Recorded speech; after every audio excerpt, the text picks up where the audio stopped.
ఒక్క నమ్మకం మన జీవితాన్ని మార్చేస్తుందా లేక మనల్ని వెనక్కి లాగేస్తుందా? అసలు మూఢనమ్మకాలు నిజంగానే నిజమా? నల్లపిల్లి దాటిందని ఆగిపోతాం, రాత్రి గోర్లు కత్తిరించమంటారు.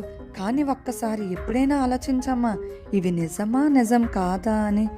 కానీ మనం ఇంకా నమ్ముతూనే ఉన్నాం. మన మీద నమ్మకం కంటే పక్క వాళ్ళు చెప్పిన మాటలనే ఎక్కువగా నమ్ముతాం.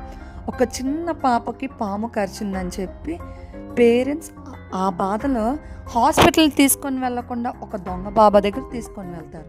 అలా తీసుకొని వెళ్ళిన తర్వాత ఆ బాబా చెప్పిన మాటలు విని నిజంగా నా పేరెంట్స్ అలానే చేస్తారు.